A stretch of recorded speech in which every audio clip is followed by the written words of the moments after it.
তো যখন কোনো স্বামী তার স্ত্রী কষ্ট দেয়, তার প্রথম যে আযাব তাকে ফেস করতে হয়, সবচেয়ে বড় আযাব এটাকে আমি মনে করি, সেটা হচ্ছে যখন কোনো হাজবেন্ড তার ওয়াইফকে হার্ট করে, উইলিংলি অথবা আনউইলিংলি, যখনই হার্ট করে, কষ্ট দেয়, আঘাত করে, সেই স্বামী তার সুখ হারিয়ে ফেলবে। তার সুখ সে কখনো খুঁজে পাবে না। এর কারণ হচ্ছে শুধু স্বামী স্ত্রীর ক্ষেত্রে নয়, পৃথিবীর যে কোনো প্রান্তে কোনো মানুষ যখন মানুষকে কষ্ট দেয়, আঘাত করে, আল্লাহ ওই মানুষের সুখটা কেড়ে নেয়। কারণ মানুষকে অসুখী করে, কষ্ট দিয়ে পৃথিবীর কোনো মানুষ কখনো সুখী হতে পারে নাই, ঠিক কিনা বলেন?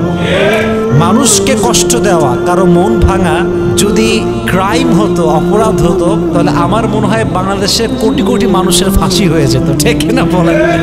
এটা বড় একটা অন্যায়, বাট এটা কোনো রাষ্ট্রীয় আইন নাই, কোনো সামাজিক কোনো আইন নাই, এটা আমাদের সমাজে এরকম। তো স্বামী যখন হাজব্যান্ড যখন তার স্ত্রীকে কষ্ট দেয়, তার প্রথম যেই আযাবটা তাকে ফেস করতে হয়, সে তার সুখ কোথাও খুঁজে পায় না। এর কারণ মাথায় কি রাখবেন কারণটা? এর কারণ সবচেয়ে বড় কারণটা হচ্ছে মাজলুমের দোয়া আল্লাহ কখনো ফিরিয়ে দেন। মাজলুমের বদদোয়া করার জন্য আমি বারবার বলি, বদদোয়ার জন্য আমাকে হাত তুলে দোয়া করতে হবে না যে আল্লাহ অমুককে ধ্বংস করে দাও, অমুকের সেই করে দাও, শেষ করে দাও। No, it's not like that. বদদোয়ার জন্য জাস্ট হৃদয়ের একটা অনুভূতি, কষ্ট, একদম বোবা কান্না, এটাই একটা মানুষের ধ্বংসের কারণ হতে পারে, ঠিক কিনা বলেন?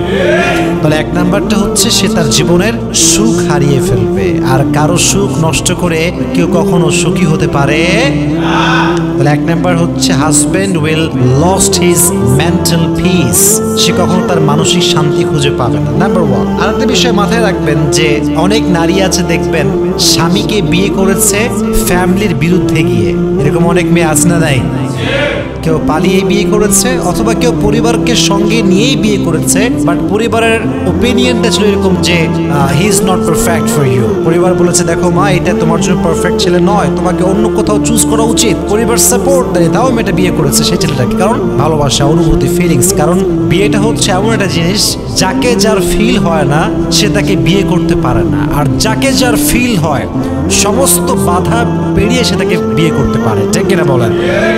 এখন যখন কোনো নারী তার শখের পুরুষকে হালালভাবে বিয়ে করে, তার প্রথম এক্সপেকটেশন থাকে এরকম যে আমার সমাজকে, আমার পরিবারকে, আমার সব ফ্রেন্ড সার্কেলকে আমি প্রমাণ করব যে আমার চয়েস, আমার পছন্দ সবচেয়ে বেটার ছিল এবং আমার হাজবেন্ড আমার যোগ্য, সে সবসময় এটা ডিজার্ভ করে। তার এক্সপেকটেশন এরকম যে আমার স্বামীকে পৃথিবীর সবচেয়ে উত্তম পুরুষ হতে হবে, ঠিক কিনা বলেন? তো সেই স্বামী যখন খারাপ হয়, মনের বিরুদ্ধে কাজ করে, জুলুম করে, কষ্ট দেয়, সেই স্বামী কি কখনো সুখী হতে পারবে বলে আপনি মনে করেন? কখনো হতে পারবে? সে তার মানসিক প্রশান্তি হারিয়ে ফেলবে, সুখ খুঁজে পাবে না। দুই নাম্বার, এবং এটা আরো বেশি ডেঞ্জারাস, বড় আযাব এটা। যে স্বামী তার স্ত্রীকে কষ্ট দেয়, তার দুই নাম্বার আযাব হচ্ছে সে যখন মারা যাবে তার কবরের সমস্ত আযাব মাফ হতে পারে, বাট সে যে স্ত্রী কষ্ট দিয়েছে আযাব কখনো মাফ হবে না। এর কারণ হচ্ছে বান্দার হক হচ্ছে দুই প্রকার, এক হচ্ছে হকুল্লাহ, আর এক হচ্ছে হকুল ইবাদ। আল্লাহর হক হচ্ছে নামাজ পড়া, পড়েন নাই আল্লাহ মাফ করতে পারে। আল্লাহর হক হচ্ছে রোজা রাখা, পড়েন নাই আল্লাহ মাফ করতে পারে। বাট হকুল ইবাদ, যেটা মানুষের হক, আপনি নষ্ট করেছেন পৃথিবীর এই মাটিতে, যতক্ষণ পর্যন্ত ওই বান্দা মাফ না করবে ততক্ষণ পর্যন্ত আপনার ক্ষমা হবে। তাহলে পৃথিবীর সবচেয়ে জঘন্য অপরাধ হচ্ছে মানুষের হক নষ্ট করা। মানুষের হক যে নষ্ট করে সে মূলত ক্ষমা পায় না। আমরা মনে করি যে দিলাম কষ্ট, কি হবে, কিচ্ছু হবে না, কিন্তু আমরা বুঝলাম না যে এই দিন না, আরো দিন একদিন আসবে যেদিন আমাকে হিসাব দিতে হবে, কাট করে দাঁড়াতে হবে, আমাকে হিসাব দিতে হবে যে কায় কষ্ট দিয়েছিলাম। এই জন্য প্রিয় ভাইয়েরা, নিয়ত করে ফেলি আমরা সবাই যে আমাদের জীবনে আমরা কখনো ইন্টেনশনালি, মানে ইচ্ছাকৃতভাবে, উইলিংলি আমাদের ওয়াইফকে আমরা কখনো কষ্ট দিব না। রাজি আছেন তো ইনশাআল্লাহ? তাহলে বোঝা গেল দুই নম্বর আযাবটা হচ্ছে, যেহেতু এটা বান্দার হক, আপনার স্ত্রীকে যখন আপনি কষ্ট দিচ্ছেন যে কোনো ভাবেই হোক, আপনার মৃত্যুর পরে আপনার যত আমলই থাকুক না কেন, আপনার সব আমল আটকে যাবে। এর কারণ আপনি আপনার স্ত্রীর হককে নষ্ট করেছেন, ঠিক কিনা বলেন? এটা আপনি করবেন না। হাদিসে এসেছে বান্দার হক যখন বান্দা নষ্ট করে, কিয়ামতের দিন আল্লাহ তাআলা তার সব আমল দেখবে, মাশাআল্লাহ, you are really able to go to the paradise, you are really able to enter in the paradise, তোমার তো সব ঠিকঠাক আছে, আর তুমি না বউরে কষ্ট দিয়েছিলে, তুমি না অমুক ভাইকে কষ্ট দিয়েছিলে, তার হক নষ্ট করেছিলে। Stop, you can not enter in the paradise, হবে না তোমার জান্নাত আজকে, তুমি মানুষের হক নষ্ট করেছো। এই জন্য আজ থেকে নিয়ত করলাম যে জীবনে বউ বলে কথা না, পৃথিবীর কাউকে আমরা উইলিংলি বা ইন্টেনশনালি ইচ্ছা করে কাউকে কখনো আমরা কষ্ট দিব না, ইনশাআল্লাহ। জোরে জোরে বলেন ইনশাআল্লাহ। 3 নাম্বার, যে স্বামী তার স্ত্রী কষ্ট দেয়, এটা পৃথিবীর অনেক বড় একটা লস, দুনিয়ার অনেক বড় একটা লস। সেটা কি জানেন?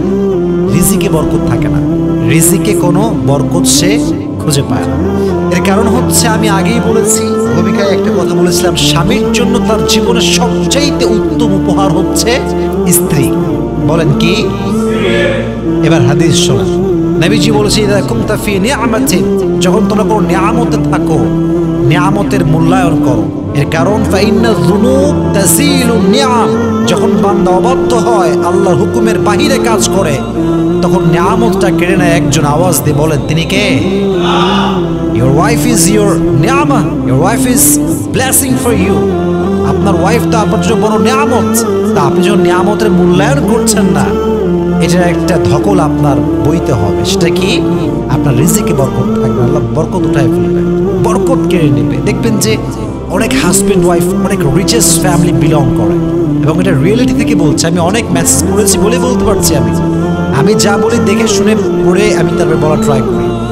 অনেক পরিবার আছে এরকম যে জাস্ট এসি রুমে থাকে, বাট বিশ্বাস করেন ভেতরে কোনো সুখ নাই, ঠিক কিনা বলেন?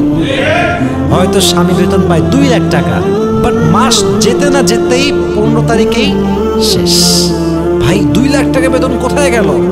বলে আমার স্ত্রীর মেকআপ ওইটা, আমার ছেলের স্কুল ফি ওইটা, অমুক খরচ, গাড়ির খরচ, ফ্ল্যাট ভাড়া, সব কিছু মিলায় 15 তারিখে শেষ। অথচ একজন যুবক যে হালালভাবে ইনকাম করে, স্ত্রীকে ভালোবাসে, যত্ন করে, কেয়ারিং লাভিং হাজব্যান্ড, সে তার 2 লাখ টাকা লাগে না, সে 10,000 টাকা দিয়ে সুখে সুখে সংসার করে, ঠিক কিনা বলা? আল্লাহর যে রিজিকের বরকত আছে, এটা উঠে যায়। আল্লাহ আমাদের সবাইকে এটা বোঝার তৌফিক দান করুন, পড়া আমিন। তাহলে স্ত্রী কষ্ট দিলে আপনার রিজিকে বরকত থাকবে না, এটা কিন্তু বড় মারাত্মক জিনিস। রিজিকে বরকত যদি পেতে চান, স্বামী স্ত্রীর মাঝে বন্ডিং ভালো হতে হবে, এবং ভালোবাসা শুধু আল্লাহর জন্য হওয়া লাগবে। রাজি আছেন তো ইনশাআল্লাহ?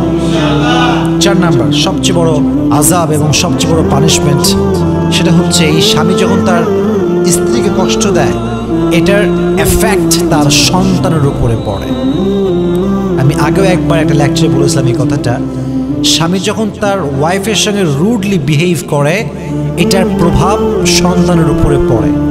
এবং যখন, এটা আমি বারবার বলে, দেখেন, আপনার বাবা যদি চোর হয়, আপনাকে মানুষ ব্লেম করবে, চোরের ছেলে।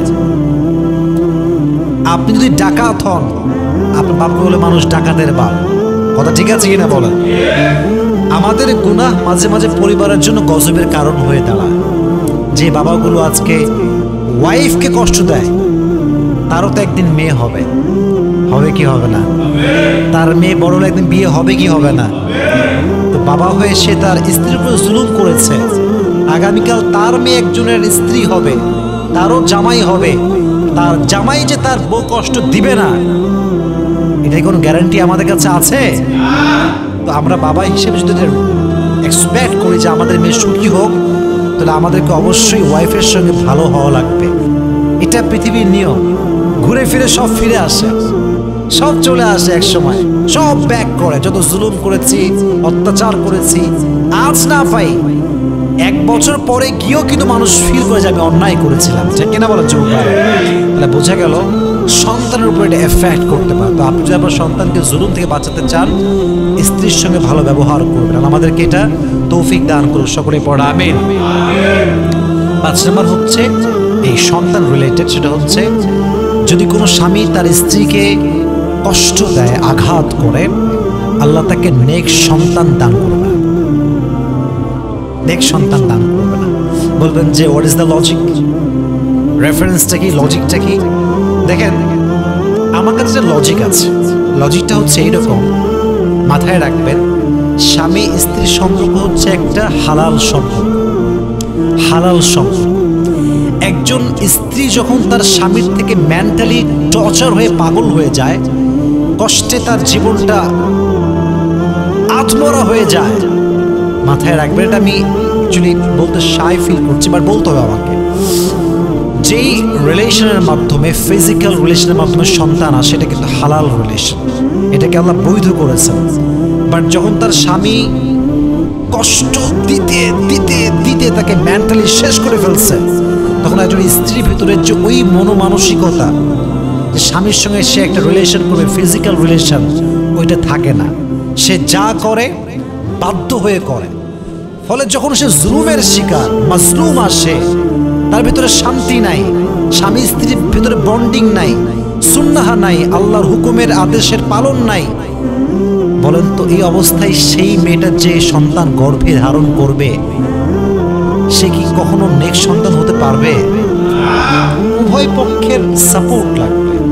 স্বামী ভালো হতে হবে, দিনদার হতে হবে, মা দিনদার হতে হবে, স্বামী স্ত্রী ভালোবাসা সুন্দর হতে হবে, বন্ডিং সুন্দর হতে হবে। স্বামী স্ত্রী ফিজিক্যাল রিলেশন করছে, স্ত্রী ঠেকায় পড়ে করছে, যে কি করবো, না করলে তো কিছু করার নেই, বাধ্য হয়ে করছে, এখানে আসলে নিয়ামতটা আসবে না, সুসন্তান আসবে না। সুসন্তান পেতে চাইলে দোয়া করতে হবে এবং স্বামী স্ত্রীকে ভালোবাসতে হবে, স্ত্রী তার স্বামীকে ভালোবাসতে হবে।